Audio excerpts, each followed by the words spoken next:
ഞാൻ നിങ്ങൾക്കൊരു വെറൈറ്റി ഉപ്പേരിയാണ് കാണിക്കാൻ പോകുന്നത്. എല്ലാവരും ക്യാരറ്റ് ഒറ്റയ്ക്ക് ഉപ്പേരി വെക്കാറുണ്ടാവും. ഇത് കോസാണ്, പൈലറ്റ് കോസാണ്. ഇത് ഒറ്റയ്ക്ക് ഉപ്പേരി ഉണ്ടാക്കാറുണ്ടാവും. ഞാനിതെല്ലാം കൂടി ചേർത്തിട്ട് വെറൈറ്റി ഒരു ഉപ്പേരിയാണ് ചേർക്കാൻ പോണത്. ഈ ഉപ്പേരിൻ്റെ കൂടെ ഇത് രണ്ടും കൂടി ഇതിൽ മുരിങ്ങൻ്റെ ഇല എന്നാ പറഞ്ഞു, മുരിങ്ങക്കായിൻ്റെ ഇല അതും കൂടി ചേർത്തിട്ടാണ് ഞാൻ ഉപ്പേരി ഉണ്ടാക്കാൻ പോകുന്നത്. ഇത് നമുക്കൊന്ന് ട്രൈ ചെയ്ത് നോക്കിയാലോ. ഇത് കൂടുതലൊന്നും ചെയ്യാനില്ല. ഒരു പാൻ വെച്ച് ചട്ടി ചൂടാക്കുക. ഇതിലേക്ക് നമ്മൾ ചേർക്കാനുള്ളത് തേങ്ങ ഈ കേബേജിൻ്റെ അത്ര തന്നെ ഞാൻ എടുത്തിട്ടുണ്ട്. കോസിൻ്റെ അത്ര തന്നെ ഞാൻ തേങ്ങ എടുത്തിട്ടുണ്ട്. ക്യാരറ്റും എടുത്തിട്ടുണ്ട്. ഇത് കോസ് വേകുമ്പോൾ എത്ര തന്നെ ഉണ്ടാവുള്ളൂ. ഇത് തേങ്ങയും മഞ്ഞളും ഉപ്പ് ചെറിയ മുളക് പൊടിച്ചത് ഇത്രയും ചേർത്തിട്ടാണ് ഉണ്ടാക്കാൻ പോണത്. ഇതിലേക്ക് വേണമെങ്കിൽ വെന്ത് കഴിഞ്ഞതിന് ശേഷം 2 മുട്ട ഉടച്ച് പാർന്ന് കണ്ടും യൂസ് ചെയ്യാൻ പറ്റും. ഇത് നിങ്ങൾക്ക് ചപ്പാത്തിൻ്റെ കൂടി യൂസ് ചെയ്യാൻ പറ്റുന്ന ഒരിതാണ്. ചപ്പാത്തിൻ്റെ കൂടെയും ഇത് നിങ്ങൾക്ക് ഉപയോഗിക്കാൻ പറ്റും. അതും നല്ല ടേസ്റ്റ് ഉണ്ടാവും. ഇത് നമുക്ക് ചട്ടി അടുപ്പത്ത് വെച്ചിട്ടുണ്ട്. ചൂടായി വരുന്നതേ ഉള്ളൂ. കുറച്ച് എണ്ണ ഒഴിച്ച് കൊടുത്ത് ഇത് കുറേശ്ശെ ഇട്ട് കൊടുക്കുക. അല്ലെങ്കിൽ ഇല ഇങ്ങനെ മിക്സ് ചെയ്തിട്ട് കൊടുത്തില്ലാന്നുണ്ടെങ്കിൽ ഇല ഒന്നാകെ ഒട്ടിപ്പിടിക്കും. അപ്പോൾ ഓരോ ലെയറായിട്ട് ഇട്ട് കൊടുക്കുന്നത് അതിനാണ്. അല്ലെങ്കിൽ ഇല ഒന്നായിട്ട് ഒട്ടി നിൽക്കാതെക്കാൻ വേണ്ടിയിട്ടാണ് ഇങ്ങനെ ചെയ്യുന്നത്. ഉപ്പും മഞ്ഞളൊക്കെ പിന്നെ മിക്സായി പോയിക്കോളും. ഇലയാണ് ഇപ്പോൾ നമുക്ക് മെയിൻ പ്രശ്നം. അത് ഒറ്റ ഇട്ട് നിൽക്കണം എന്നുണ്ടെങ്കിൽ മിക്സ് ചെയ്തിട്ട് കൊടുക്കണം. അപ്പോൾ ഇങ്ങനെ ഇത് ഫുള്ളും ഇങ്ങനെ ഇട്ട് കൊടുക്കുക. നമ്മളിത് ജസ്റ്റ് ചൂടായി വന്നപ്പോഴേക്കാണ് ഇട്ട് കൊടുത്തത്. അത് നല്ലോണം ചൂടാവാൻ നിൽക്കണ്ട. കാരണം അപ്പോൾ ഇല അടിയെ പിടിച്ച് വരും. ഇപ്പോൾ ചൂടായി വരുന്നുണ്ട്. ഇതിൻ്റെ ഇടൽ കയ്യാറായിട്ടുണ്ട്. ഇത് ഇത്ര തോനെ കൂടുതലൊന്നും ഉണ്ടാവില്ല. അതിങ്ങനെ കണ്ടാൽ വിചാരിച്ച് ഒരുപാടുണ്ടെന്ന് വിചാരിക്കണ്ട. ഇത് വെന്ത് വരുമ്പോൾ അധികം കൂടുതലൊന്നും ഉണ്ടാവില്ല. ഇതിലേക്ക് വേണമെന്നുണ്ടെങ്കിൽ നിങ്ങൾക്ക് മുട്ട ഉടച്ച് പാരുന്നവർ ഇപ്പം തന്നെ പാരാൻ പാടില്ല.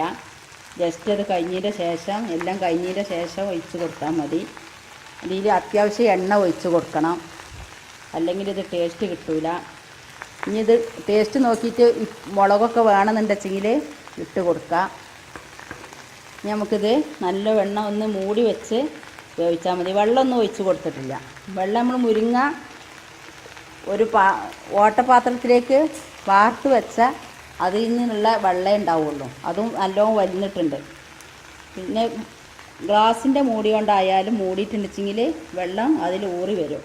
ഇനി നമുക്കിതൊന്ന് മൂടി വെച്ച് ഉണ്ടാക്കിയെടുക്കാം. ഇത് നമുക്കൊന്ന് തുറന്ന് നോക്കാം. ഒന്ന് ഇളക്കി കൊടുക്കാം. തീ ഒന്ന് കുറച്ച് വെച്ച് നല്ലവണ്ണം ഇളക്കി കൊടുക്കുക. അപ്പോൾ നമ്മളിത് നല്ല ഒന്ന് ഇളക്കി കൊടുക്കുക. കുറച്ചും കൂടി എണ്ണ ഒഴിച്ച് കൊടുക്കണം. ഞങ്ങളോട് ആദ്യം പറഞ്ഞതിൽ അത്യാവശ്യം എണ്ണ ഒഴിച്ച് കൊടുക്കണമെന്ന്. കാരണം വെച്ചാൽ ഇതിൽ നമുക്ക് ഇതൊന്നും ഇല്ലാത്തതാണ്, വെള്ളം ചേർക്കാത്തതാണ്. ഒന്നുകൂടി ഇതൊക്കെ ഇപ്പോൾ നമ്മൾ ഇതിലേക്ക് ഒന്ന് മാറ്റി കൊടുത്ത് ഇനി ഇതിൽ മുട്ട ചേർക്കാൻ വേണ്ടിയിട്ട് ഒരു പാൻ വെച്ച് ഗ്യാസ് ഓണാക്കിയിട്ടുണ്ട്. ഇതിൽ എണ്ണ ഒഴിച്ച് കൊടുക്കാം. എണ്ണ ഒഴിച്ച് കൊടുത്തതിന് ശേഷം ഞാൻ ഒരു പച്ചമുളക് പൊടിയായി അരിഞ്ഞതാണ്. എന്നുവെച്ചാൽ ഇതും കൂടി ഇടുമ്പോൾ അതിൽ എരിവ് കുറവായിരിക്കും. ചെറിയ മുളക് പൊടിച്ചതുണ്ടെങ്കിൽ അതിട്ട് കൊടുക്കുക. അതിൽ ഈ മുട്ടിക്കുള്ള ഉപ്പ് ഈ മുളകിൽ ചേർത്തുകൊണ്ടാണ് ഇളക്കി കൊടുക്കുന്നത്. എന്നാലും വേഗം മുളകൊക്കെ ആ ഉപ്പ് പിടിക്കും. അതായി വരുമ്പോഴേക്കും 2 മുട്ട ഞാൻ എടുത്തിട്ടുണ്ട്. ആ 2 മുട്ട നല്ലോണം മിക്സ് ചെയ്യാം.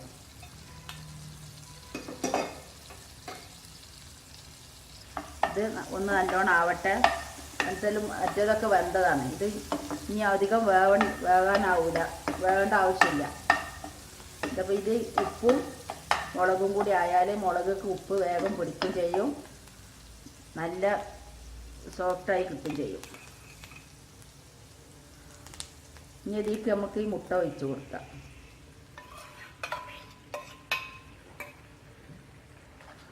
ഈ മുട്ട നമുക്ക് ആ ഉപ്പേരിക്ക് ഇടാനുള്ളതാണ്. അതുകൊണ്ട്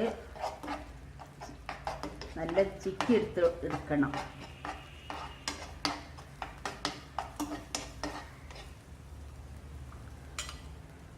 ഉപ്പേരി ഇട്ട് കൊടുക്കാം.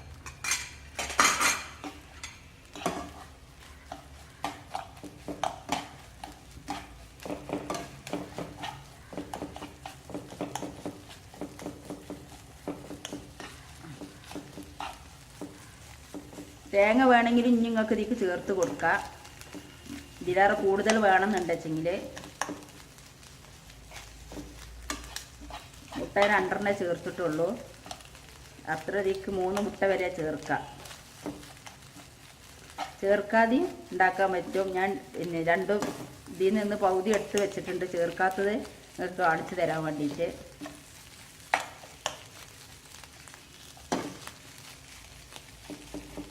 മുട്ട ചേർക്കുമ്പോൾ എപ്പോഴും ചിക്കിയതിന് ശേഷം ചേർത്ത് കൊടുക്കുക. ഇതിങ്ങനെ ആയാലേ ഇതിലേക്കൊക്കെ മുട്ട ഇതിൻ്റെ ഇത് പിടിക്കുള്ളൂ.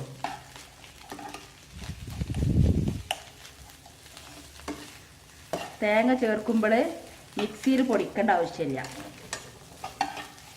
നേരിട്ട് ചേർത്ത് കൊടുക്കുകയാണ് അതിൻ്റെ ടേസ്റ്റ് ഉണ്ടാവുക. അപ്പോഴതൊരു കടിക്കുള്ളൂ.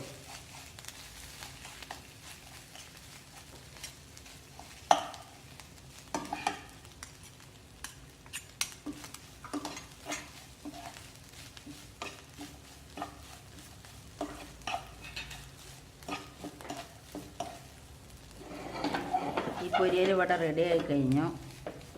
ഇത് നമുക്ക് ഇനി ഒരു ഡിഷിലേക്ക് മാറ്റി കൊടുക്കാം. ഉപ്പും എരിവൊക്കെ നിങ്ങളുടെ ടേസ്റ്റിനനുസരിച്ച് ഇതാക്കുമ്പോൾ ഇതിൽ ചേർത്ത് കൊടുത്ത മുളക് അധികം എരിവില്ലാത്തതാണ്. അതുകൊണ്ട് നിങ്ങൾക്ക് കടിക്കുമ്പോഴും പ്രശ്നം വരില്ല. അല്ലാത്ത മുളകാണെങ്കിൽ പൊടിച്ചിട്ട് കൊടുക്കണം. ഇതിന് മുന്നേ ഞാൻ ചെറിയ മുളക് പൊടിച്ചിട്ട് കൊണ്ടാണ് ഉണ്ടാക്കിയത്. അതങ്ങനെ പൊടിച്ചത് മിക്സിയിൽ ബാക്കിയുണ്ടെന്നുണ്ടെച്ചെങ്കിൽ അങ്ങനെ ഇട്ട് കൊടുക്കുക. ഇല്ലയെന്നുണ്ടെങ്കിൽ നിങ്ങൾ മുട്ട തീക്ക് ഉടച്ച് ഒഴിക്കുന്നുണ്ടെങ്കിൽ അതിലേക്കനുസരിച്ചുള്ള ഉപ്പും എരിവും നിങ്ങൾ അതിൻ്റെ മുന്നേ കൂട്ടി ചേർത്ത് കൊടുത്താൽ മതി. അപ്പോൾ ഇങ്ങനെ വെച്ചാൽ മുട്ട ചേർക്കുമ്പോൾ അത് പിടിക്കാൻ വേണ്ടിയിട്ട് ഇപ്പോൾ ഞാൻ മുട്ടിയിലാണ് ഉപ്പും എരിവും മുട്ടിക്കുള്ളത് വേറെ തന്നെ ചെയ്തിട്ടുണ്ട്. അതുകൊണ്ട് പ്രശ്നമില്ല. ഇത് നിങ്ങൾ മസാലയിൽ ആദ്യത്തെ ഉപ്പേരിയിലാണ് എരിവും ഉപ്പും മുട്ടികളോട് ഇട്ട് കൊടുത്തതെന്നുണ്ടെച്ചെങ്കിൽ ഇങ്ങനെ കൂട്ടി വെച്ചിട്ട് തീ നല്ലോണം കുറച്ചതിന് ശേഷം ഒരു 5 മിനിറ്റ് മൂടി വേവിക്കണം. നേരെ തീയിൽ. അപ്പോഴേ മുട്ടിക്ക് ഉപ്പ് എരും പിടിക്കുള്ളൂ. ഇതിപ്പോൾ നമുക്ക് അതിനാവശ്യമില്ല. ഇതിക്കുള്ളത് നമ്മൾ ഇതിക്ക് തന്നെയാണ് ചേർത്ത് കൊടുത്തിട്ടുള്ളത്. അതുകൊണ്ട് മൂടി വെച്ച് ഇതാക്കേണ്ട ആവശ്യമില്ല. മൂടി വെച്ചിട്ടൊരു കുഴപ്പമില്ല. മറ്റേത് മൂടി വെക്കഴിഞ്ഞാൽ നിങ്ങൾക്ക് മുട്ടിക്ക് എരും ഉപ്പും പിടിക്കൂല. ഇത് നമ്മളങ്ങനെ ഇട്ട് കൊടുത്തിട്ട് തന്നെ സെപ്പറേറ്റ് ആയിട്ട് ഇട്ട് കൊടുത്തിട്ട് തന്നെ ഇങ്ങനെ കട്ടായി പിടിച്ചിട്ടുണ്ട്. ഇല്ലയെന്നുണ്ടെച്ചെങ്കിൽ ഇതിലേറെ കട്ടായി പിടിക്കും. ഇത് നമ്മളിനി ഒരു പാത്രത്തിലേക്ക് സെർവ് ചെയ്യാം. ഇതെല്ലാവരും ഉണ്ടാക്കാൻ ശ്രമിക്കുക. ഇത് ചപ്പാത്തിൻ്റെ കൂടെയൊക്കെ കഴിക്കാൻ പറ്റും. ദോശൻ്റെ കൂടെ ചപ്പാത്തിൻ്റെ കൂടെയൊക്കെ കഴിക്കാൻ പറ്റുന്ന ഒരു ഡിഷാണ്. ചോറ്, ഫ്രൈഡ് റൈസ്, കപ്സ എല്ലാ ചോറിൻ്റെ കൂടെയും സാധാ ചോറ് എല്ലീറ്റിൻ്റെ കൂടെയും ഇത് കഴിക്കാൻ പറ്റും. ഇത് നിങ്ങളെല്ലാവരും ട്രൈ ചെയ്ത് നോക്കുക. ഇത് മുട്ട ചേർക്കാത്തത് ഇതാണ്. അതിൽ നിന്ന് പകുതി എടുത്ത് വെച്ചതാണ്. ഇത് മുട്ട ചേർക്കാത്തതാണ്. അപ്പോൾ ഇത് രണ്ടും നിങ്ങൾ ട്രൈ ചെയ്ത് നോക്കുക. ഇത് ഇഷ്ടമായെങ്കിൽ സബ്സ്ക്രൈബ് ചെയ്യുക, ലൈക്ക് ചെയ്യാൻ മറക്കരുത്.